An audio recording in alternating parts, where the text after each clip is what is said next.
तृतीयोध्याय सेनापतियों सहित महिषासुर का वध। ध्यानम। जगदम्बा के श्री अंगों की कांति उदय काल के सहस्रों सूर्यों के समान है। वे लाल रंग की रेशमी साड़ी पहने हुए हैं। उनके गले में मुंडमाला शोभा पा रही है। दोनों स्तनों पर रक्त चंदन का लेप लगा है। वे अपने कर कमलों में जप मालिका, विद्या और अभय तथा वर्म नामक मुद्राएं धारण किए हुए हैं। 3 नेत्रों से सुशोभित मुखार विंद की बड़ी शोभा हो रही है। उनके मस्तक पर चंद्रमा के साथ ही रत्नमय मुकुट बंधा है तथा वे कमल के आसन पर विराजमान हैं। ऐसी देवी को मैं भक्ति पूर्वक प्रणाम करता हूँ। ऋषि कहते हैं, दैत्यों की सेना को इस प्रकार तहस नहस होते देख महादैत्य सेनापति चिक्षुर क्रोध में भरकर अंबिका देवी से युद्ध करने के लिए आगे बढ़ा।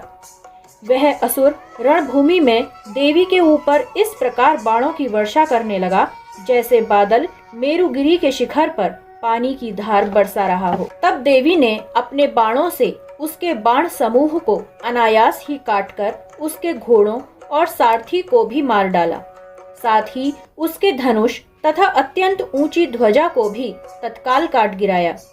धनुष कट जाने पर उसके अंगों को अपने बाणों से बींध डाला। धनुष, रथ, घोड़े और सारथी के नष्ट हो जाने पर वह असुर ढाल और तलवार लेकर देवी की ओर दौड़ा। उसने तीखी धार वाली तलवार से सिंह के मस्तक पर चोट करके देवी की भी बाईं भुजा में बड़े वेग से प्रहार किया। राजन, देवी की बाह पर पहुंचते ही वह तलवार टूट गई। फिर तो क्रोध से लाल आंखें करके उस राक्षस ने शूल हाथ में लिया और उसे उस महादैत्य ने भगवती भद्रकाली के ऊपर चलाया। वह शूल आकाश से गिरते हुए सूर्यमंडल की भांति अपने तेज से प्रज्वलित हो उठा।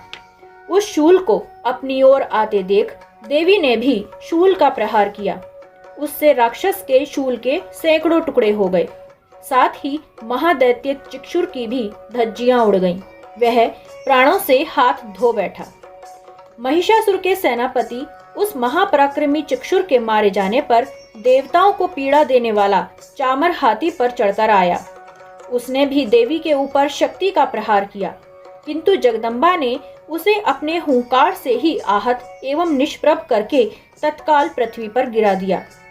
शक्ति टूटकर गिरी हुई देख चामर को बड़ा क्रोध हुआ। अब उसने शूल चलाया, किंतु देवी ने उसे भी अपने बाणों द्वारा काट डाला। इतने में ही देवी का सिंह उछलकर हाथी के मस्तक पर चढ़ बैठा और उस दैत्य के साथ खूब जोर लगाकर बाहुयुद्ध करने लगा।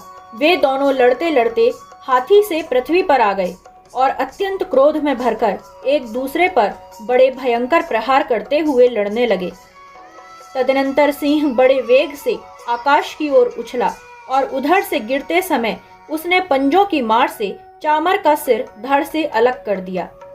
इसी प्रकार उद्दग्र भी शिला और वृक्ष आदि की मार खाकर रणभूमि में देवी के हाथ से मारा गया तथा कराल भी दांतों, मुक्कों और थप्पड़ों की चोट से धराशायी हो गया। क्रोध में भरी हुई देवी ने गदा की चोट से उद्यत का कचूमर निकाल डाला। भिंदीपाल से वाशकल को तथा बाणों से ताम्र और अंधक को मौत के घाट उतार दिया। 3 नेत्रों वाली परमेश्वरी ने त्रिशूल से उग्रास्य, उग्रवीर्य तथा महाहनु नामक दैत्यों को मार डाला। तलवार की चोट से विडाल के मस्तक को धड़ से काट गिराया। दुर्धर और दुर्मुख इन दोनों को भी अपने बाणों से यमलोक भेज दिया। इस प्रकार अपनी सेना का संहार होता देख महिषासुर ने भैंसे का रूप धारण करके देवी के गणों को त्रास देना आरंभ किया। किन्हीं को थुथुन से मारकर, किन्हीं के ऊपर खुरों का प्रहार करके, किन्हीं किन्हीं को पूंछ से चोट पहुंचाकर, कुछ को सींगों से विदीर्ण करके, कुछ गणों को वेग से, किन्हीं को सिंहनाद से, कुछ को चक्कर देकर और कितनों को निश्वास वायु के झोंके से धराशायी कर दिया। इस प्रकार गणों की सेना को गिराकर वह असुर महादेवी के सिंह को मारने के लिए झपटा। इससे जगदम्बा को बड़ा क्रोध हुआ। उधर महापराक्रमी महिषासुर भी क्रोध में भरकर धरती को खुरों से खोदने लगा तथा अपने सींगों से ऊंचे ऊंचे पर्वतों को उठाकर फेंकने और गरजने लगा। उसके वेग से चक्कर देने के कारण पृथ्वी क्षुब्ध होकर फटने लगी। उसकी पूंछ से टकराकर समुद्र सब ओर से धरती को डुबोने लगा।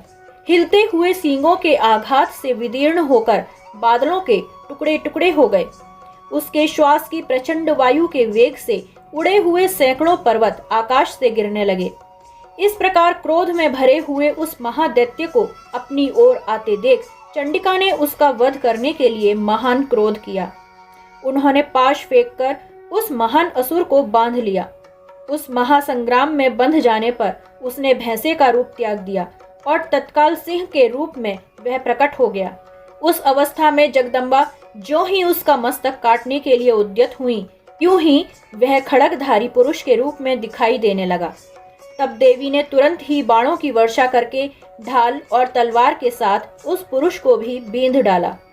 इतने में ही वह महान गजराज के रूप में परिणत हो गया तथा अपनी सूंड से देवी के विशाल सिंह को खींचने और गरजने लगा।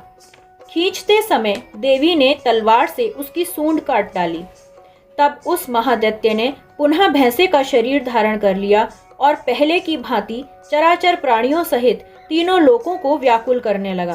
तब क्रोध में भरी हुई जगन माता चंडिका बारंबार उत्तम मधु का पान करने तथा लाल आंखें करके हंसने लगी।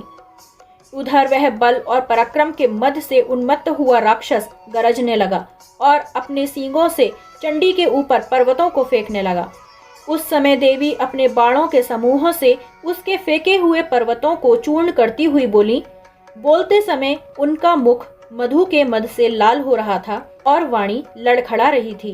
देवी ने कहा, ओ मूढ़, मैं जब तक मधु पीती हूँ तब तक तू क्षण भर के लिए खूब गरज ले। मेरे हाथ से यहीं तेरी मृत्यु हो जाने पर अब शीघ्र ही देवता भी गर्जना करेंगे। ऋषि कहते हैं, यूं कहकर देवी उछली और उस महादैत्य के ऊपर चढ़ गईं। फिर अपने पैर से उसे दबाकर उन्होंने शूल से उसके कंठ में आघात किया। उनके पैर से दबा होने पर भी महिषासुर अपने मुख से दूसरे रूप में बाहर आने लगा। अभी आधे शरीर से ही वह बाहर निकलने पाया था कि देवी ने अपने प्रभाव से उसे रोक दिया। आधा निकला होने पर भी वह महादैत्य देवी से युद्ध करने लगा। तब देवी ने बहुत बड़ी तलवार से उसका मस्तक काट गिराया। फिर तो हाहाकार करती हुई दैत्यों की सारी सेना भाग गई तथा संपूर्ण देवता अत्यंत प्रसन्न हो गए। देवताओं ने दिव्य महर्षियों के साथ देवी दुर्गा का स्तवन किया। गंधर्वराज गाने लगे और अप्सराएं नृत्य करने लगीं। इस प्रकार श्री मार्कंडेय पुराण में सावर्णिक मनवंतर की कथा के अंतर्गत देवी महात्म्य में महिषासुर वध नामक तीसरा अध्याय पूरा हुआ।